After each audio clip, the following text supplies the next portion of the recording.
You're right, Rena? He's still laughing. You know, Harold, good morning. What? Well, good morning. Rena's having a laugh attack. Well, it's 6 o'clock, and I'm What's tired. in your coffee? So nothing yet. Okay. We'll get there. All right, let's get out to Guy. Yeah. Hey, Guy. Hey, good morning, buddy. guys. You got tips again. Yet again, we're falling well below zero. So the cold will linger. We have wind chill advisories that will lift across the state right around lunchtime, Thief River, Moorhead, Bemidji. For the rest of us, wind chill advisories will expire sooner, later this morning, right around 10 a.m. We can see wind chills fall as low as 35 below. Right now, it feels like 23 below on the skin. 7 below is our current air temperature. Winds out of the south at 8 miles per hour. 9 will be the forecast high later on this afternoon. That's progress. That's a little bit warmer than yesterday. I have sunny and bright for us. So that's a plus. It's going to be a beautiful day, sky conditions wise, but again, it may not look or rather feel as beautiful as it looks out. So -1 tonight, not as cold tonight, and not as cold tomorrow afternoon. We'll get up to 18, partly sunny. So we'll start moving in the right direction, and wait till you see my 7-day forecast. Another cold snap, but it'll be very brief before a little warm up for us, a little treat. So more on that coming up. Thank you, Guy. Unfortunately, I'm still keeping an eye on this crash that's jamming things up for folks down in the Rosemount area. 52 northbound, blocking the right shoulder not far from 55. So just a heads up, it is causing a little traffic jam in that area. That is the only issue I'm tracking here within the Twin Cities Metro. Well, here's your warning this morning. Move your car or get towed. That is the message directly from the city of Minneapolis as it's still trying to clear massive amounts of snow from all the city streets. Yeah, just a few days ago, the city moved to one-sided street parking to make that process a little bit easier. Of course, not everybody's following the rules. Take a look at this new video from the Loring Park neighborhood just as the sun was going down. You can see cars parked on both sides of the residential streets. Yikes. Cece Gaines, Jack Stanek driving around in Minneapolis this morning with a look at how the plan is actually working out. Good morning, Cece. Good morning. It's mixed reviews right now. Pretty much we're seeing what that previous video that you just saw showed. I'll let you see what we're seeing. I mean, there are some people on the right side and some people who aren't, and we've seen that all throughout Minneapolis this morning. But pretty much you can't park on the even side of streets designated as non-emergency routes or you will get ticketed and towed. Now, the city did tell us that they did issue over 700 warnings to vehicles before they started ticketing and towing vehicles yesterday. The latest numbers we have, and these numbers will be updated later today, but at least 445 tickets given out and at least 110 vehicles have already been towed. Now keep in mind they're racking up on the money from residents for sure, because tickets will cost you $45 and then another $138 if you get towed. So again, not cheap. But city leaders say that this one-sided parking could be in effect until April unless the weather warms up and melts away some of that snow. So this is in effect again, like I said, for the next couple of months. But city leaders say they know it's a pain, but it will help clear out the roads and make it more safe for emergency vehicles and also school buses that are traveling around these routes, and also for you. So that's another thing to keep in mind. For now, I'll send things back to you. Definitely a pain. And for those who live and work in the downtown area, parking's already limited. So people are at their wits' end with this. All right, Cece, thank you.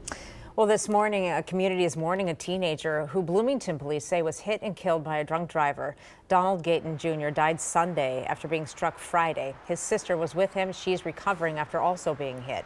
Police say the two were walking home after buying candy at a nearby store when a woman allegedly ran into them and kept going. Officers say she eventually crashed near the Mall of America. Her blood alcohol nearly twice the legal limit. Last night, the pair's family and friends released balloons in Donald's honor and his mother set up a memorial. Ain't no mother supposed to bury her kid, and ain't no sister supposed to sit there and hold her brother while he take his last willing breath. The woman charged is scheduled to make her first court appearance today at 1:30. The Twin Cities Taekwondo master convicted in a plot to try and kill his ex will now spend the next 18 years in prison. That is the sentence for Timothy Amaker. The victim, Minneapolis police forensic scientist Nicole Lenway, was shot at point-blank range while picking up the son that she had with Amaker at a supervised parental center last April. Amaker's girlfriend, Colleen Larson, is accused of pulling the trigger at his request. Larson will be in court on Friday.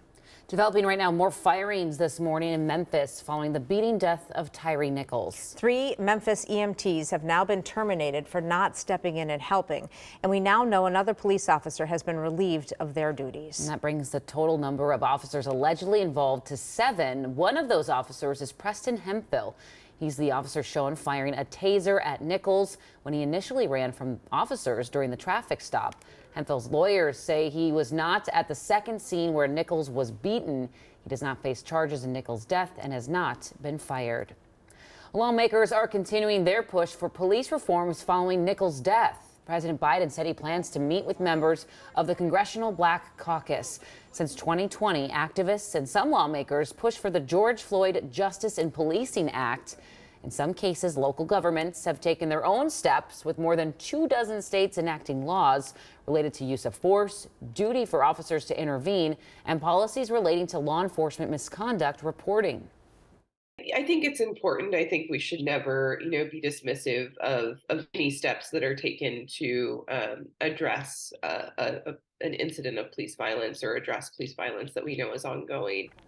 Civil rights attorney Ben Crump, who's representing Nichols' family, has called on lawmakers to introduce Tyree's Law, which would require fellow officers to intervene when they witness physical abuse.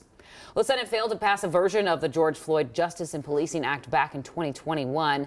And according to political analysts, with the politics of Congress right now, it's going to face another uphill battle. Even if the full bill doesn't make it through, some changes could come.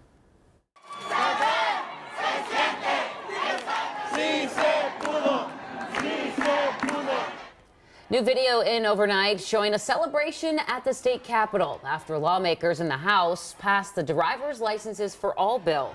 It will allow people who are undocumented get a driver's license. The bill is now on the way to the Senate, and Jen joins us with a look at why there's so much push for this right now. Hi, Jen. Yeah, a lot of hope because, as you know, Democrats control the House and the Senate right now. The Senate is where this bill got stopped 2 years ago when lawmakers attempted to pass it. At that time, Republicans control it. Democrats and supporters of the bill say if it becomes law, immigrants driving without licenses would no longer have to worry about being deported from a traffic stop. They'd be able to drive in an emergency, say to the ER, or to pick their kids up from school. This bill has the support of statewide business groups, farm groups, and law enforcement. Republicans are concerned because the license would look like any other license, and they worry it would be used for same-day voter registration. We have real concerns about that with the integrity of election process and the sanctity of the vote. A driver's license does not indicate that you're a citizen of this country in Minnesota. Many people who are not citizens of this country and who do not have access to voting rights are able to drive legally. So about those concerns about voting, the Secretary of State's office does cross-checks comparing the voter rolls with the list of non-citizens with driver's licenses. And anyone who is not a citizen and is caught voting faces felony charges, prison time, and deportation. All right, Jen, thanks for that report. Well, in a few hours, the bill protecting abortion rights in Minnesota will become state law. Governor Walz announced his plans to sign the Protect Reproductive Options Act, or PRO Act, today. The PRO Act cleared the legislature over the weekend. Abortion is already legal in Minnesota, but this will codify it into state law so that it cannot be overturned by a future court. New this morning, food service workers in Hastings are preparing to go on strike a week from today. Today, they're meeting to make signs. Last week, the workers with SEIU Local 284 filed a 10-day notice to strike and are seeking a wage increase. If no agreement is reached, they'll start their strike next Tuesday. Right now, there are no bargaining sessions that are scheduled. All right, 6:09 on this Tuesday. Turning to the weather now and our very icy cold temperatures. Right now, feels like it's well below zero outside. -7 is what the temperature reads, Guy. But the feels like temperature is what we should all be mindful of. Yes, much colder. So that's just what you're going to want to dress for. Getting out of the door early this morning. You have wind chill advisories coating the state in light blue. Everybody under a wind chill advisory. North and west, this is progress because yesterday morning was a wind chill warning. This morning, not as cold, but for us here in the Twin Cities Metro, we're just going to kind of rinse and repeat with similar temperatures to yesterday morning, that is. But this afternoon, much warmer. We'll see these wind chill advisories lift at 10 a.m. for the most of us. A little bit later at lunchtime, north and west, including Thief River. Here's a look at your wind chills this morning. Dress for what you see here on this map. Look at this afternoon. Feeling like 3 below, our warmest wind chill. And yesterday, our warmest wind chill was right around -14 to -17 for us here in the Twin Cities Metro. Current air temperatures, again, you got 15 below in Bemidji, 15 below in St. Cloud, and also 15 below in Wilmer. Kind of the most temperatures we're seeing there, the most common range there, low teens below 0. But as you go up towards Ortonville, one of our warmer spots, feeling like rather air temperature at -2. Winds coming out of the southwest, 8 to 20 miles per hour. Wilmer, you got that breezier spot there in Wilmer at right around 20 miles per hour. So, of course, we have some wind chills doing some work there. And for us all here in the Metro, doesn't take much to get things going. Got wind chills here right around 23 below in the Twin Cities, 27 below in Glencoe. Look at Marshall, feeling like 30 below on the skin. Temps and wind chills tomorrow, much better. You'll see temperatures and wind chills not as cold as today. Your hourly planner today looks sunny, so enjoy the sun. Forecast high of 9 degrees, so we'll turn a whole lot warmer compared to yesterday, that is, and we'll continue to climb in the right direction. So slowly warming before a slight dip in temps come Friday, and I'll be getting to that 7-day here in just a minute. You'll see highs today, single digits, 13 in Ortonville. Here's your 7-day forecast. Temperatures start warming up Saturday, Sunday, Monday, upper 20s and low 30s. Weekend looks great, guys. Thank you. Well, right now there is a growing demand for access to food shelves. And lawmakers are getting ready to talk about a new law that could help Minnesotans in need.